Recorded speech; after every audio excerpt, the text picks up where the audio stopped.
checklist. What would you say you do here? Your book here is right on the money. It's really about developing the culture and the people around you. This is the stupidest thing I've ever heard.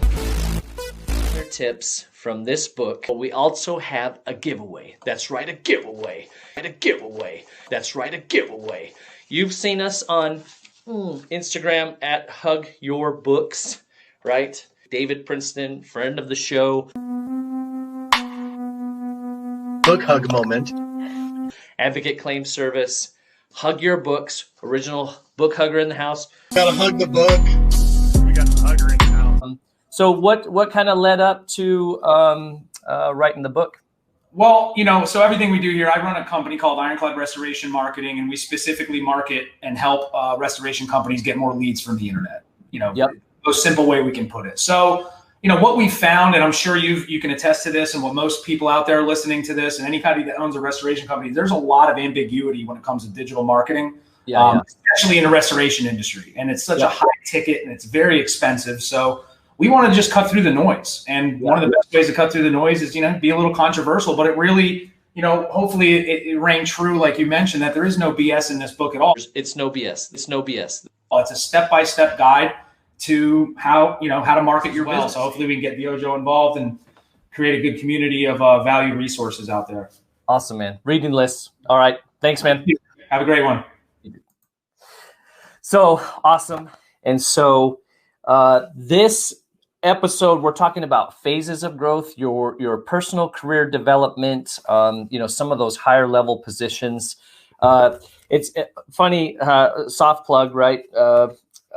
In the book, we talk about everybody's in the middle somewhere, right? So we hear a lot of times you can get in that mindset that I'm stuck in the middle. I'm stuck in middle management. There's always somebody above me, and there's always, somebody below me. Even if you're at this level looking up, you think, man, if I could just get to that level, and then you just realize, there's more there, and we'll get into that in the conversation with Doug. But I wanted to read a little excerpt from the book, page 79, chapter 6.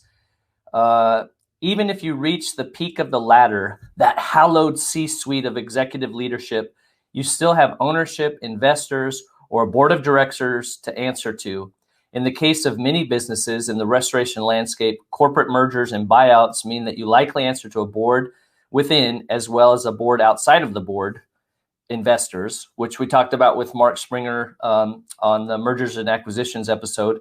In many ways, no matter how high you have climbed on the ladder, you will always be the mid-level of something. Embracing the purpose of your planting begins with refusing to be trapped by the ladder mindset. So I'm hoping we'll be able to discuss that more. That's the goal today is we want to talk about not just being stuck in the middle, but being planted in the middle and growing your career.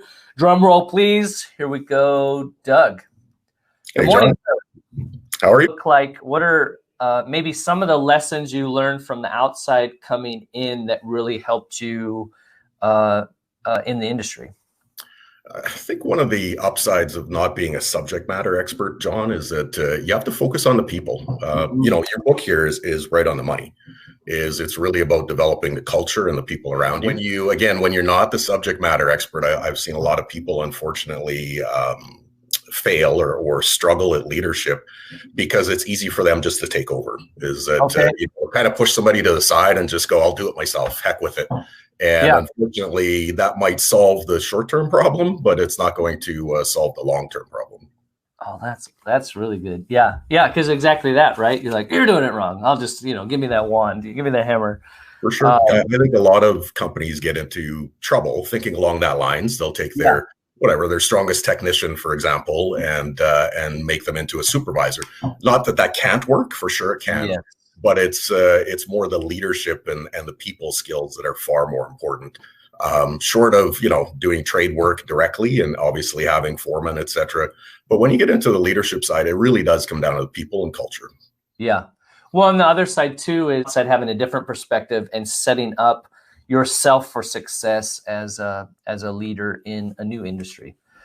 The biggest thing was finding the right people. I think, John, before you get into process, before you try to tweak things, get on the production side, you really need the right people on the bus. So for me, that was the early mark. Now, as usual with pretty much any job aside from starting your own company, you're going to inherit a certain team. So some of that means that, are these the right people? Are they pulling in the right direction?